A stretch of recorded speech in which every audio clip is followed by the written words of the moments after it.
D, wait for it, delightful. Check out the name tag. You're in my world now, Grandma. What's up, nerds? Buffy the Vampire Slayer creator and Avengers movie writer and director Joss Whedon had plans to make a movie about the origins and first adventure of Diana Prince many years ago, but the project never got past the writing stage.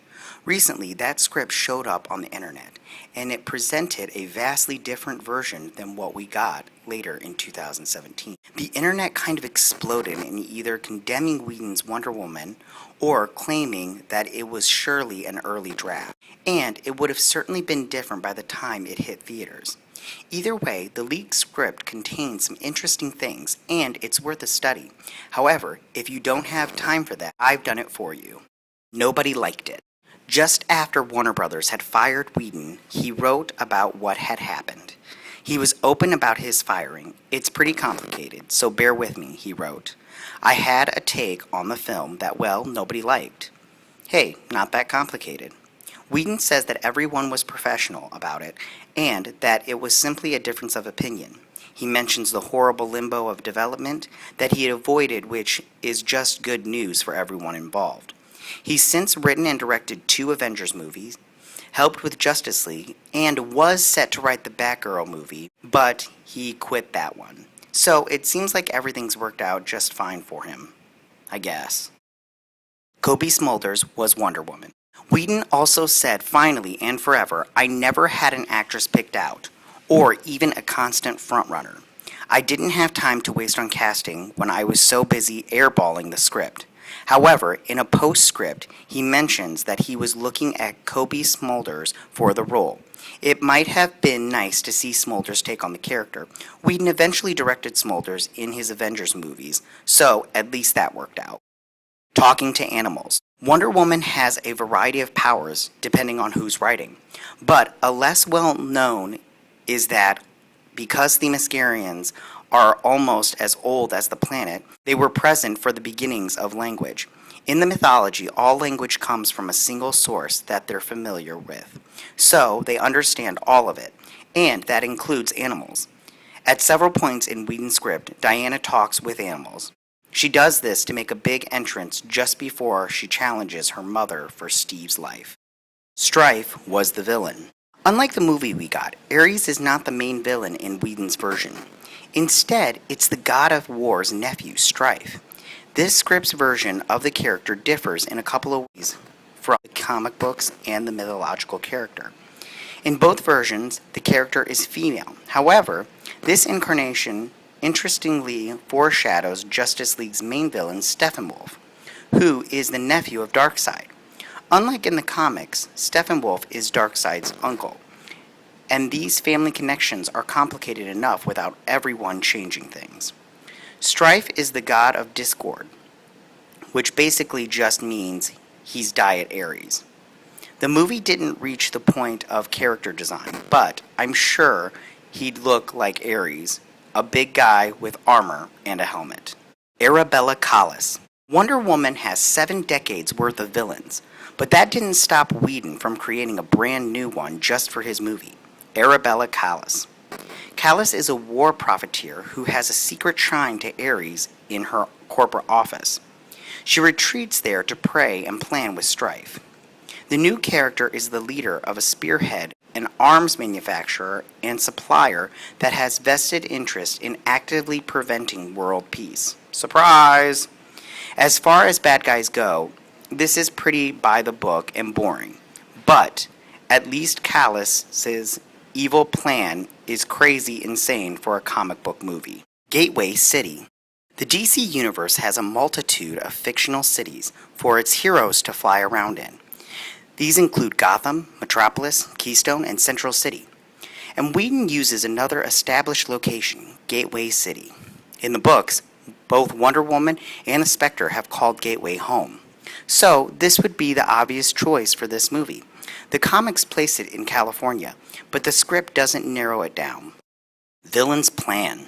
Both Marvel and DC comics contain characters called Chimera, but Whedon's script takes the name in a different direction.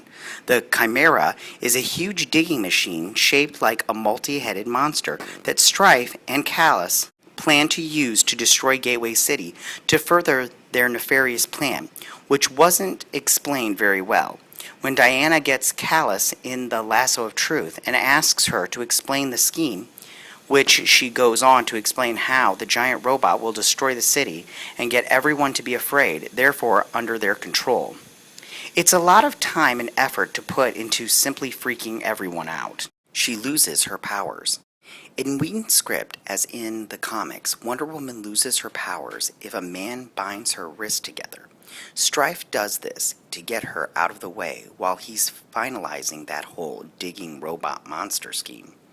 Strife sends the now powerless Diana to South America, where she learns humility and something through exposure to the kindness of strangers.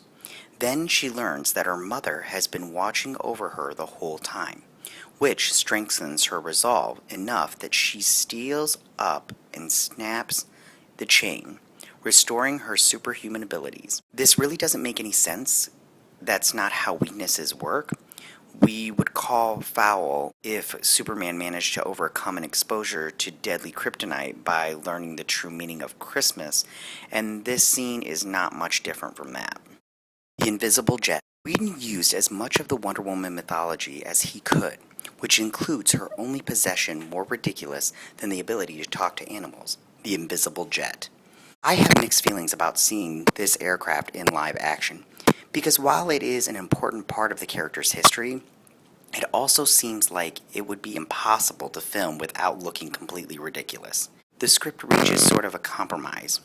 Diana operates the craft while lying down, so it looks like she's flying, but she's surrounded by the odd shimmering outline of a plane. I don't think it would have worked visually, but it was a nice try. They defeat Strife with the internet. The modern-day setting comes fully to bear at the end of the script when Steve hatches a high-tech plan to defeat Strife.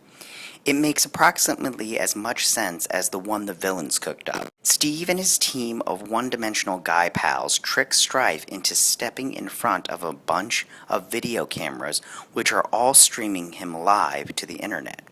The idea apparently is to put a face on Gateway's destruction if it happens, but we don't know how Trevor's audience would connect those dots.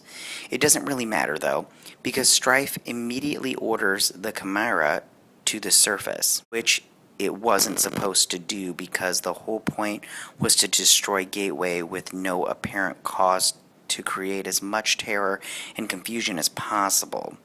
So maybe that was Steve's plan?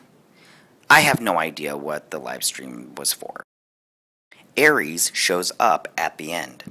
While he wasn't the main villain, Ares does show up at the very end after Wonder Woman kills Strife. This is just a cameo.